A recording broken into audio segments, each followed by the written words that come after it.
Captain Elias Kane adjusted the strap of his space helmet, glancing around the crowded promenade of Arendor's orbiting spaceport. The station hummed with life, a mixture of humans, aliens, and robotic attendants bustling through the massive hallways. Humans were a minority here, often overlooked by the taller, more imposing alien species that dominated trade and politics. Yet, despite being considered weak and fragile, Elias carried himself with the calm confidence that came from years of exploring uncharted star systems.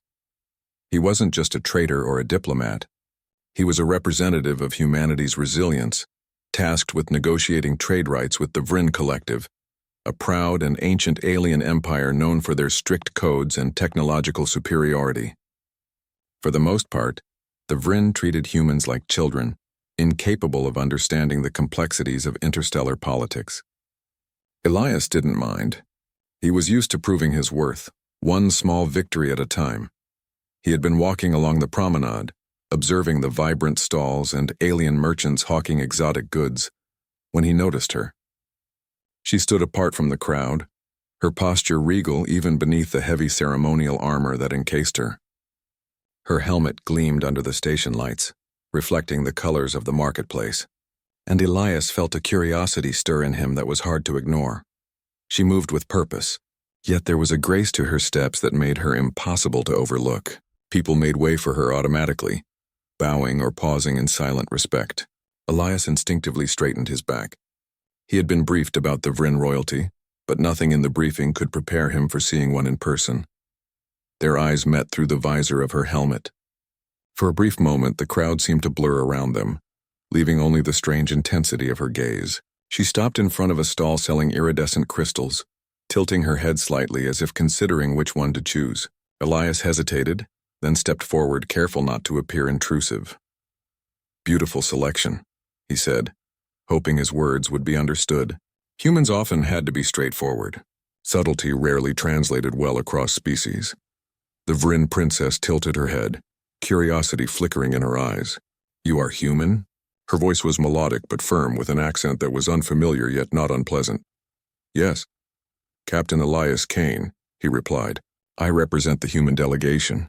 She studied him for a moment, then nodded. "I am Princess Lyra of the Vryn Collective. Your species is interesting." Elias smiled, a hint of pride stirring in him. "We try to be." For a few minutes they exchanged cautious conversation, their words limited by the gap in languages. Elias was grateful for the translation device implanted in his ear, which allowed him to catch the meaning of her speech, even if nuances were lost. Lyra seemed fascinated by the device, her gloved fingers brushing it lightly as she asked questions about humans and their capabilities. The calm moment was abruptly interrupted by a sudden commotion near the docking bays. Aliens rushed past them, shouting warnings in a dozen languages. Elias's instincts kicked in. He glanced at Lyra. "Stay close," he said. Without hesitation, she fell in step beside him, her helmet gleaming in the emergency lights. Elias guided her through a maze of corridors, navigating the chaos with surprising ease. Despite the danger, he couldn't help but notice how calm she remained. The Vryn were trained for emergencies, but there was something in her composure that went beyond training, an innate confidence. Eventually, they found themselves in a quiet observation deck overlooking the vast expanse of space. The stars stretched endlessly, their light reflecting off the glass walls, giving the room a serene glow. Elias took a deep breath, feeling the tension of the moment ease slightly. Lyra turned to him and, in a gesture that surprised him, removed her helmet. Elias froze, his breath catching. Her face was unlike anything he had imagined, angular yet soft, with luminous eyes that seemed to hold centuries of wisdom. Her hair fell in silken waves around her shoulders and her skin shimmered faintly, as if reflecting the starlight outside. "Gorgeous," he whispered before he could stop himself. Her eyes widened slightly. Then she smiled, a genuine warm smile that reached her eyes. Elias had seen few humans smile like that, and even fewer aliens. For a moment, the world outside the observation deck ceased to exist. "You are bold," she said softly, a hint of amusement in her voice. Not many humans speak so freely. "I speak what I feel," Elias replied, his usual confidence strengthened by the sincerity in her gaze. They spent several minutes in silence, watching the stars. The chaos in the station seemed distant now, almost unreal, Elias felt a strange connection forming, a bond that transcended species, language, and culture. But the peace was short-lived. Lyra's royal guard arrived at the observation deck, their expressions tense. "Princess, there is a threat inside the spaceport." "It is serious." Elias's heart quickened. "What kind of threat?" "The kind that can destroy entire sections of the station," she replied. "And it is targeting humans." His mind raced. Humans were considered weak, but they were far from helpless. He glanced at Lyra. "We'll handle it, together." Her eyes met his, a mixture of surprise and trust. "Together," she agreed. They quickly formulated a plan using Elias's understanding of human improvisation and Lyra's knowledge of Vryn's security systems. Humans often succeeded where aliens failed because they were unpredictable. Elias's mind worked quickly, considering every possible route and contingency. Lyra followed his lead, her respect for him growing with each decision he made. As they navigated the station's labyrinthine corridors, Elias reflected on the oddity of the situation. Here he was, a human often underestimated, walking side by side with a Vryn princess, facing a threat that could wipe out their people. And yet, despite the danger, he felt a thrill he hadn't experienced in years, a sense of purpose and connection. They reached a control hub where the weapons activation systems were located. Elias examined the panels, noting the alien interface. "It's complicated," he said, "but not impossible." Lyra watched him, impressed. "Humans are resourceful." He smiled, a mixture of pride and amusement. "We have to be." With careful movements, Elias managed to disable the weapon's targeting sequence, rerouting its energy harmlessly into the station's shields. Lyra assisted where she could, her delicate fingers surprisingly deft with the controls. They worked in silence, communicating with gestures and occasional words. When the immediate danger passed, they stood together, breathing heavily, their eyes meeting once again. The bond between them had deepened, forged not just by circumstance but by mutual respect and understanding. Lyra replaced her helmet, though this time she did it slowly, deliberately. Elias noticed the faint blush on her cheeks, though he wasn't sure if it was from exertion or something else entirely. "You saved us," she said quietly. "You saved me," Elias shook his head. "We saved each other." For a moment they lingered in the observation deck, the distant hum of the spaceport below a reminder that the world outside continued to spin. Elias knew that this was only the beginning. Humans had a lot to prove, and he had no intention of letting anyone underestimate them again. Not when he had just witnessed how far courage and ingenuity could go. As they prepared to return to the crowd, a subtle alert flashed on Lyra's wrist device. Elias glanced at it. Something was coming, something new, unknown, and possibly dangerous. He turned to her, determination in his eyes. "Looks like the adventure isn't over yet," he said. Lyra nodded, a spark of excitement in her gaze. "Then let's face it, together." And with that, they stepped back into the bustling promenade, ready to confront whatever awaited them, bound by an unspoken trust and the promise of something extraordinary. The spaceport's promenade buzzed with activity as Captain Elias Kane and Princess Lyra returned to the crowd. The chaos from the earlier incident had mostly subsided, but a tense energy lingered in the air.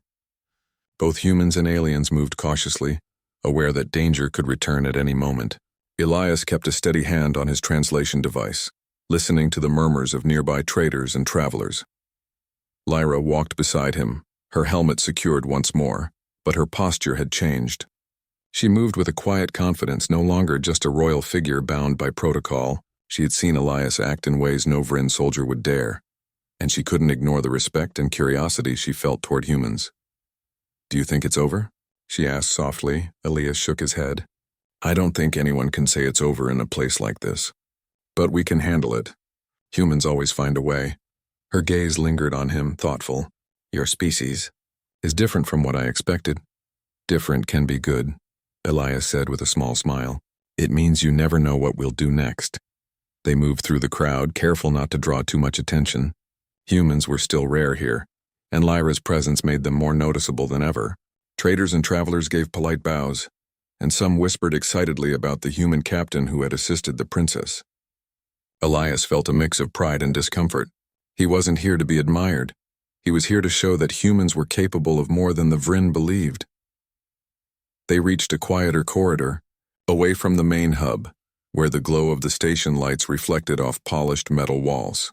Elias scanned the area, noting several small devices attached to the ceiling and walls. Sensors, cameras. The hidden weapon might not have been fully neutralized. Lyra noticed his attention. "You're still cautious." "Always," Elias replied. "You can never be too careful when someone wants to hurt humans." They followed the corridor to a maintenance hatch that led into the deeper levels of the spaceport. Elias had learned from experience that the best way to handle threats was to confront them directly, but cautiously. He gestured for Lyra to follow, and she nodded, trusting his judgment. The hatch led to a narrow tunnel lined with wires and energy conduits. It smelled faintly of ozone, a reminder of the station's constant flow of power. Elias moved quickly, adjusting his pace to match Lyra's. Despite her size and armor, she kept up without complaint. "Your people are stronger than I thought," she admitted quietly. Elias grinned. "You'd be surprised what humans can do when they need to." They reached a junction where the tunnel split into two paths. Elias examined a small panel beside the junction. Tiny lights blinked, indicating active circuits and energy flows. He tapped a few buttons, interpreting the alien interface through his device. "There," he said. "The weapons control node is down this path, but it's not guarded, at least not physically. We'll have to move carefully." Lyra studied him for a moment. "Your courage is unusual for your species." "Maybe," Elias said. "Or maybe it's just human stubbornness. We don't give up easily." Together they proceeded down the tunnel. The hum of energy grew louder, signaling they were close to the node controlling the hidden weapon. Elias could feel the tension building, but he remained focused. He knew that human ingenuity and adaptability would be their greatest advantages. At the end of the tunnel they found the control room. It was a small chamber filled with glowing panels, holographic displays, and pulsating energy conduits. Elias moved to the main console, analyzing the readings. The weapon had been partially deactivated, but residual power still flowed through its circuits. Lyra stepped beside him, observing. "Can it be completely shut down?" she asked. Elias nodded. "Yes, but it will require precision. One wrong move and it could trigger an overload." He studied the console, then began to manipulate the controls. His fingers moved quickly, following patterns that were intuitive to humans but alien to the Vryn. Lyra watched, impressed by his confidence and skill. She had trained for years in Vryn systems, yet she had never seen someone approach them with such creativity. "Humans really do think differently," she said. "That's the point," Elias replied. "Different thinking saves lives." After several tense moments, the energy flows stabilized and the weapon's circuits went dark. Elias exhaled slowly, feeling the relief wash over him. Lyra placed a hand on his shoulder, her touch light but firm. "You did it," she said. "You saved countless lives." Elias shook his head. "We did it. Humans and Vryn together. That's how it works." Lyra smiled, a genuine warmth in her expression. "I will remember this. Humanity is not as weak as my people believe." They left the control room and returned to the maintenance tunnels. Elias guided her back to the promenade, where the station had begun to recover from the earlier chaos. Traders were restocking stalls and travelers moved with cautious curiosity. Some glanced at Elias with newfound respect, recognizing the human who had faced danger with courage and intelligence. Lyra walked beside him, her mind racing with thoughts of humans and their potential. She had always been taught that humans were fragile, incapable of true strength, but Elias had shown her otherwise. His courage, resourcefulness, and sincerity had left a mark she could not ignore. "Captain Kane," she said, her voice soft, "I want you to understand something. My people, they underestimate humans, but after today I cannot." "You are remarkable." Elias felt a warm pride at her words. "Thank you, Princess. But it's not just me. Humans work together. We survive together. That's our strength." They paused at a balcony overlooking the station's central hub. Stars shimmered in the distance, reflecting off the polished metal of the spaceport. Elias looked at Lyra, noting the faint blush on her cheeks. It reminded him that despite her regal training, she was still learning, still discovering. "You should visit my home planet," she said suddenly, "not as a diplomat, but as a friend. I want you to see how humans and Vryn might learn from each other. Elias blinked in surprise. I would like that, he said. Humans always welcome opportunities to learn and to share. Lyra nodded, her expression thoughtful. Good, then it is settled. But for now we return to the delegation. Others will want answers. They rejoined the crowd, walking side by side, a subtle bond forming between them. The station's bustle seemed less chaotic now, as if their courage had left a ripple of reassurance among the travelers. Humans were no longer simply fragile. They were capable, adaptable, and brave. Over the next few days, Elias and Lyra worked closely together. She introduced him to Vryn customs, teaching him how to navigate complex social hierarchies, while he demonstrated human strategies for problem-solving and innovation. The delegation noticed the growing respect between the two, and whispers spread throughout the station. Humans could surprise even the most seasoned aliens, and Elias became a symbol of their resilience. One evening, after a long day of negotiations, Elias and Lyra found themselves alone on a quiet balcony. The stars stretched endlessly above them, and the soft hum of the station was almost peaceful. You know, Lyra said, I never expected to admire a human so much. You have changed my view of your people entirely. Elias smiled, leaning on the railing. Humans are full of surprises. Maybe one day your people will see it too. She laughed softly, to sound like music to his ears. Perhaps, but even if they don't, I have seen it now. That is enough for me. They stood in silence, sharing a quiet moment. There was no rush, no danger, just the sense of understanding and connection. Humans were not inferior. They were strong, resourceful, and capable of extraordinary things. And in that moment, Elias realized that this was only the beginning. The future was uncertain, full of challenges and unknowns, but he was ready. With courage, creativity, and allies like Lyra, humans could face anything. The Vryn Collective might have underestimated them, but they would soon learn that humanity's greatest strength was not in technology or power. It was in their determination, their ingenuity, and their heart. As the stars shone above, Elias and Lyra turned back toward the station's interior, ready to face whatever came next. Side by side, human and Vryn, they walked forward into a future where trust, friendship, and courage could bridge the gap between species.